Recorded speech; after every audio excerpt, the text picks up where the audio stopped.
Okay, so this is the part 2 video for working with progressive exercises to help low back issues and injuries. I did a lot of discussion on that at the beginning of the first part of the video, so if you're curious about is this good for me, go back to that video because I listed a few different conditions that would apply. Worst case, if you're really concerned, talk to your practitioner and ask. All right, so we did first exercises. We moved from pelvic tilts up to bridge pose. Now we're doing the next 6. And the first one that we're starting with is a bridge pose again, but with a leg lift. So some of my explanations might change a little bit because I'm working with the assumption that now that you've gone through the first 6 exercises, your body is now becoming more comfortable with not only moving through its range of motion, but starting to do strengthening exercises around the spine. So same things, go to the point in the range that you feel challenged, you feel a pain, apprehension, discomfort, or some other sensation of some kind. Don't push past it, meet it, challenge it, get curious about it, and come back out, okay? What you feel is information. It's not a good thing, it's not a bad thing, it just is, okay? So we've covered our bridge pose. We're here working with the assumption that you are now comfortable with bridge pose. So you're going to come up into your bridge. Now for your leg lifts, pick one leg and straighten it out. You might start to find you're tilting and swiveling all over the place.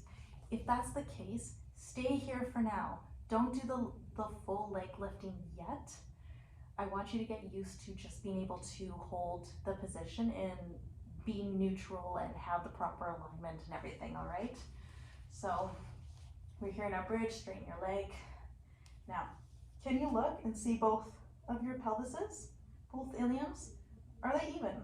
Are they tilting this way, that way, rotating any other funny way? Check it out, find out, correct it if you can. Is your belly to pull towards the spine? And then once you're even there, do you drop down some of the contraction in your pose? I'll switch legs so you can see this side a little better. But instead of being up here in your bridge, have you dropped down? Is this side a little bit not as strong once you straighten the leg out? So focus on that. Push back up if you need to. Find that balance. If you're here, you're good. Start doing the leg lifts.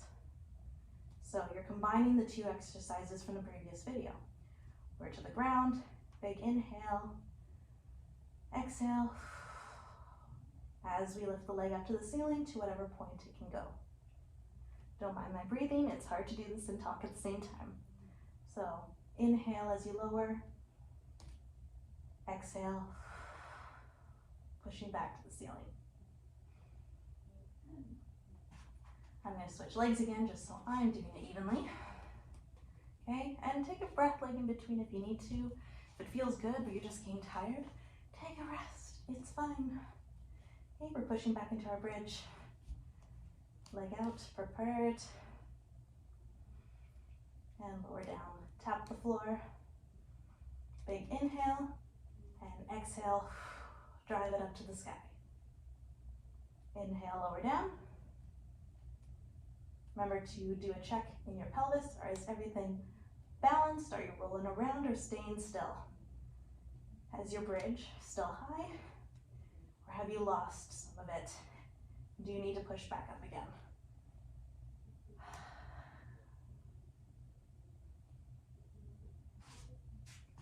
Bridge, lower down. Good job. Okay, so we are going to step away from the strengthening just for a little bit. The next exercise is you're doing a partial child's pose. So most people know child's pose is a very relaxative pose, and it really is. Like, it is a good place to come back to and relax. Get yourself back on your heels. What I commonly see as a mistake for this is when people start to go forward, they compensate by lifting the butt off this way and trying to go forward like this, which then actually becomes a puppy dog pose, which is not what we're doing. So heels, glutes, they are glued to each other, okay? So the partial child's pose is, rather than coming all the way down to the ground, is you're only coming about here. This is as far as you're going. Hang out here, relax, breathe into it. And then the add-on that we're doing is adding the pelvic tilts, which was the very first exercise we did at the first video. So if you remember our cues, when we want to move our pelvis into a posterior rotation, that's when we're thinking of pulling the belly into the spine. The pelvis is, once you're thinking about your tailbone back here, is winging forward to the opposite wall in front of you. All right, so belly in, wing, going that way. The anterior rotation is doing the opposite. So this is the point when you want to look like an Instagram model. Okay, so sticking the belly out, tailbone is coming up and back, and you're trying to point it that way, away from you. Your low back is going to arch away, as you can see in mine right now. So posterior rotation, tilting back, belly to spine. You can see that we're rounding out. An anterior rotation, belly goes forward, tailbone goes back and out, low back arches. All right, we've covered that. That's what you're doing here in your child's pose. So walking your hands forward, so you got a bit of flexion happening in your lower spine and in your pelvis. So now moving with the breath, inhale, exhale, and do your pelvic tilt. So inhaling, posterior tilt, belly to spine, squeeze as much as comfortable for you, and exhale again, tilt the glutes out, tilt the tailbone out towards the opposite wall, arch the low back. Inhale, belly to spine, tuck the tailbone under like a scared little dog, and exhale again, tailbone going towards the opposite wall, belly to the floor. I'll do this 3 more times with you. Tuck the tailbone under, belly to spine, round the low back, and exhale your breath, belly to the floor, arching the low back.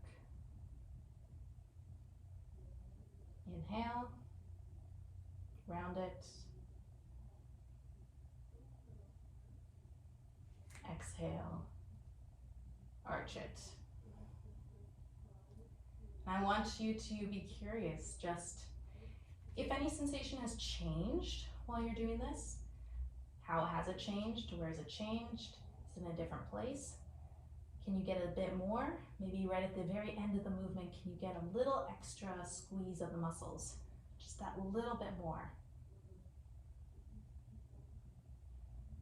All right, last round. Inhale, curl it up. Maybe get a little squeeze right at the end, tuck the tailbone in, squeeze the abdominals hard, and relax it, let it go back, arch out. Maybe a little squeeze at the glutes just to get that little extra arch in the low back. Good. All right, exercise number 9 is just doing a full child's pose. So depending on your range of motion, you might be able to go all the way to the ground.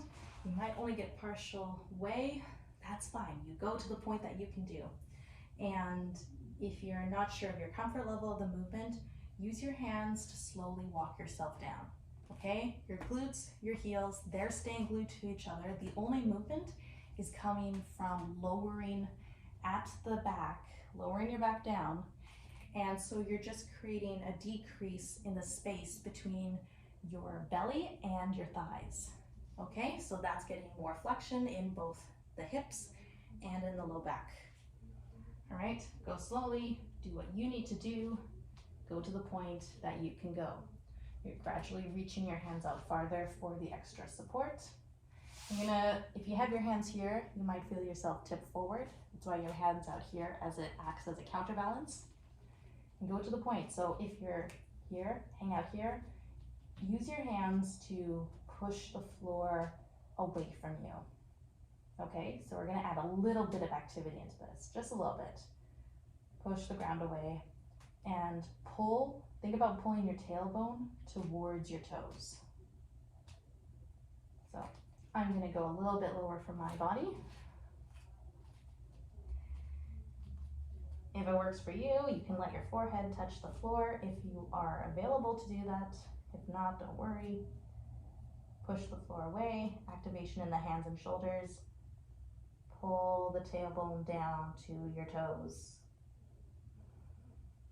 and breathe into it.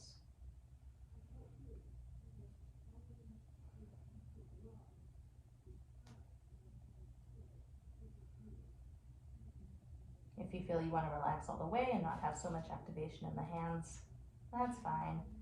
Hang out here, let your spine expand.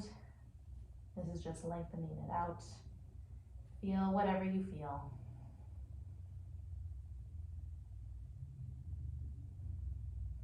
It's also okay to remember that if your body needs to shift and wiggle, let it do it. You do not have to stay perfectly still as a statue if your body doesn't want to do it.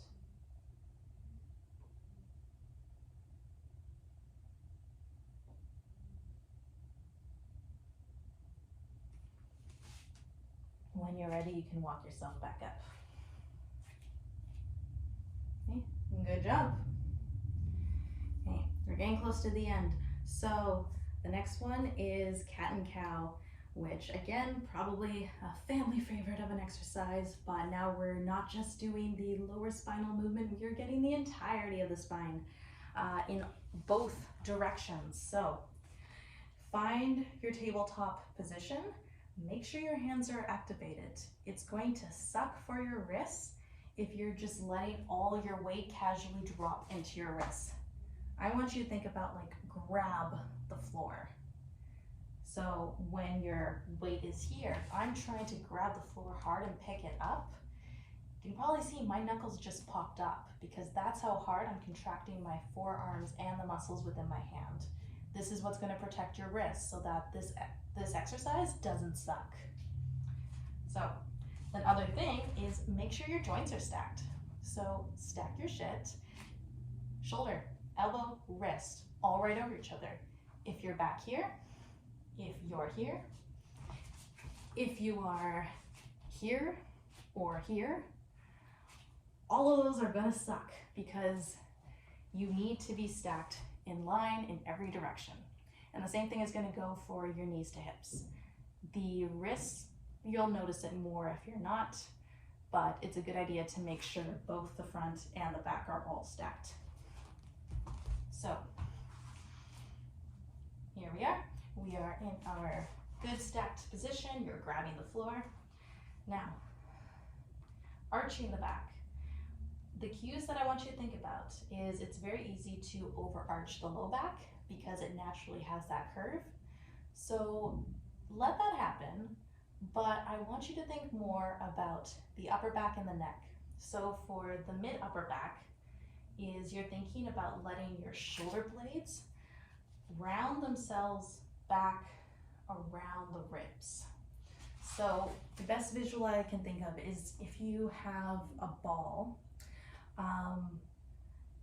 and you have these two pieces on either side, and the shoulder blades need to be able to move around the ribs, and that's their natural movement. So when we're going into our cow position and arching back, you're pulling them around the ribs back towards to almost try and touch each other if they can.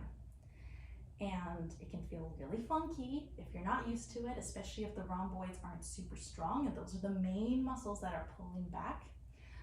Rhomboids, middle traps as well, they're also helping with that.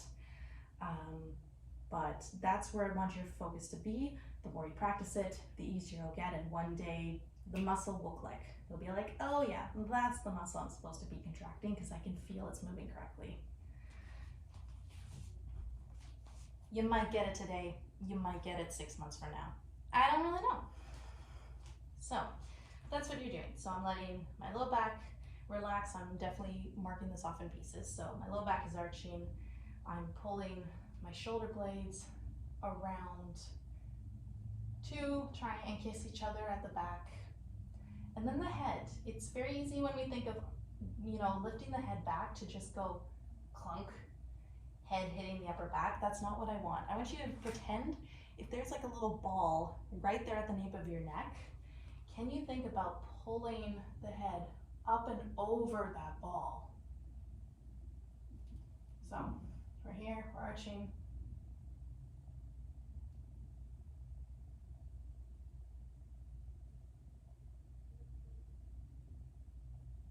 Good. Return to neutral. All right, so cat pose. Now I'm gonna do the reverse. Start at the neck, is think about tucking your chin all the way down to your chest. The middle upper back will probably be the easiest. So remember how I said you're thinking about your shoulder blades moving around the ball and backwards? Now you're doing the opposite. Instead of they love each other and they want to kiss, they hate each other and they're pushing away and rounding and trying to come forward to the front of the body. Okay, keep your chin tucked. And then your lower back, you're doing that posterior rotation. Belly is being pulled to the spine. You're tucking your tailbone under. Give a little squeeze right at the bottom of that.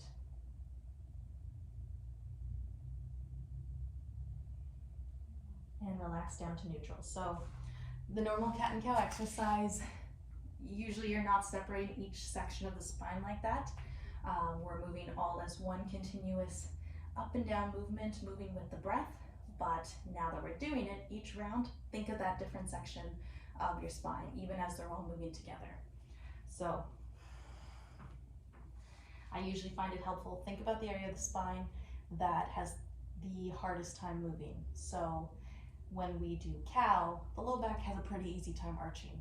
I don't need to think about what my lower spine is doing, but I probably need to think about what my upper spine is doing because it's harder there. Same thing in reverse, it's easy to arch here in our upper back, so I want to really think hard about my posterior pelvic tilts in my low back. All right, so let's start with cat. So we're arching up. This is when we're breathing in. Take a deep inhale as you pull your belly to your spine, tuck your chin. And exhale, let your shoulder blades come back to kiss each other. Arch your neck over the invisible ball behind your neck and try and look up to the sky. Can you bring the back of your head to your tailbone? It won't actually happen, but that's the visual you're going for. A couple more rounds. So, breathing in, deep inhale, round the shoulder blades towards the front of your body, belly to spine, chin to chest.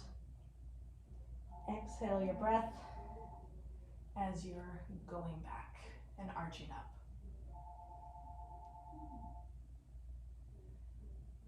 Let's do it again. Inhale. Exhale, arch back.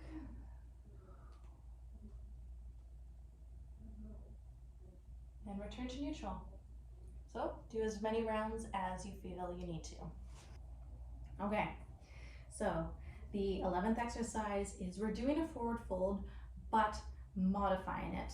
So this one is not going to be an active forward fold. I'm not trying to get you to activate your hip flexors. There are ways to do a proper forward fold positioning, say within yoga. It's a very active movement, even though it doesn't seem like it because you're using gravity to hang over yourself. This version though, it's very passive, and the point is to get decompression of the lower spine. So come stand up, and the big thing is that, I know you can't see me very well now, the big thing is that your legs do not need to be straight, okay?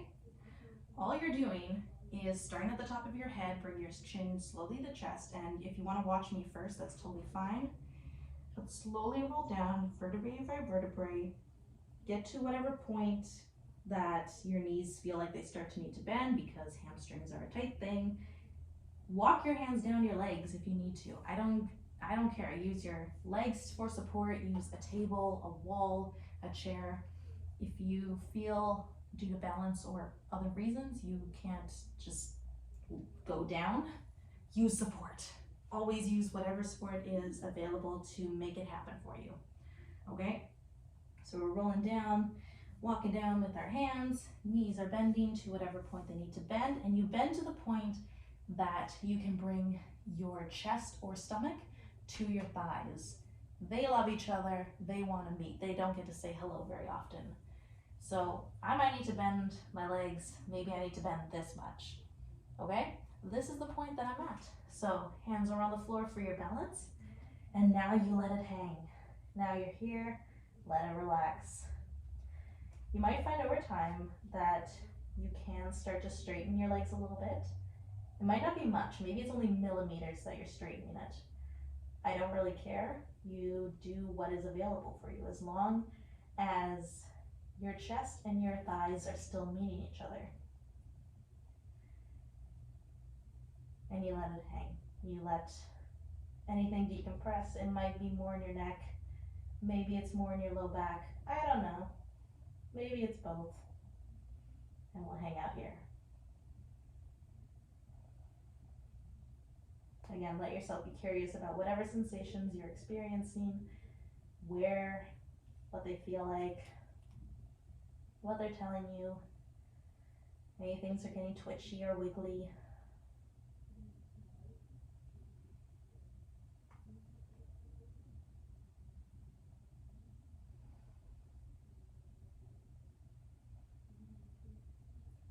When you're ready, you can use your supportive device if you have one, or just your legs, or just do it yourself to roll yourself slowly back up to standing. Try not to move too fast because that can be a little bit of a shock on the body, but also being upside down for a long period of time means that a lot of blood rushes to the top of your head. So if you come up too fast, you may notice that difference in blood pressure change, and hopefully I don't want anyone experiencing crazy dizziness after the video. The very last exercise. So there's way more stuff that you can keep on doing, but this is just the last exercise for this quick little series.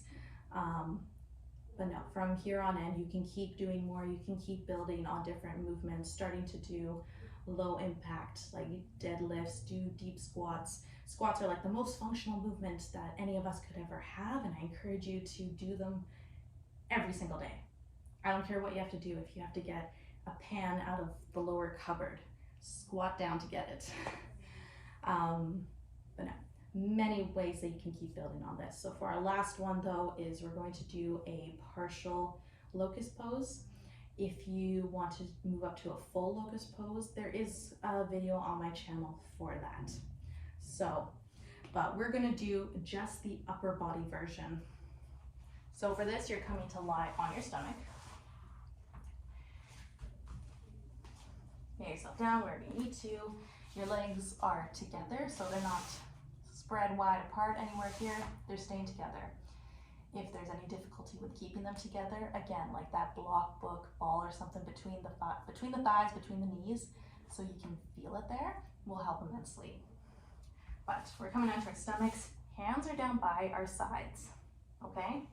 Now, the big thing is that, again, like I said before, it's really easy to just crunch up at the low back, and that can lead to a lot of shit that we don't like. Of course, the low back muscles are activated, but they need the support of the glutes and the upper back with them. So pull your belly into your spine, squeeze your glutes hard, and I want you to first just lift the head off the ground. Again, you're not crunching the head back like that, but you're almost think about the point where your back and your neck meet, right at the nape of the neck there. That's where you're lifting from, okay? So lift from there, let yourself hold it for a moment, and lower down. When you're comfortable with that, start to lift just a little bit further. So now I'm lifting maybe my shoulders and my collarbones off the ground. Same thing, I'm just squeezing from that upper back, from the nape of the neck, lower it down. Okay, and keep progressing to get a bit more. So lifting from the neck, collarbones, squeeze the shoulder blades together towards each other. Squeeze your glutes. Activate those glutes. Make sure they're squeezing hard. Pull your fingers towards your toes. And as you pull towards them, you should feel your back and upper back start to elongate even more. Hold it here. Take deep breaths. Keep breathing through this.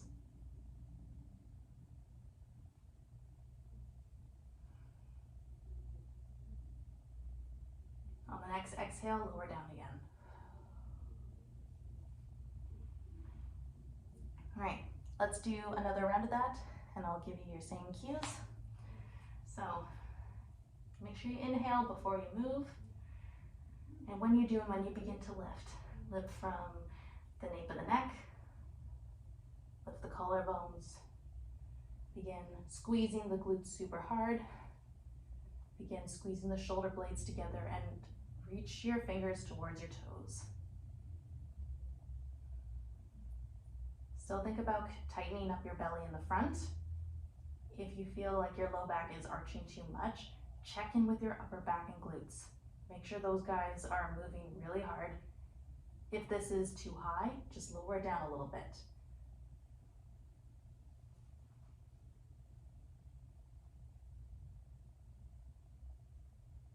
Lower again on your exhale.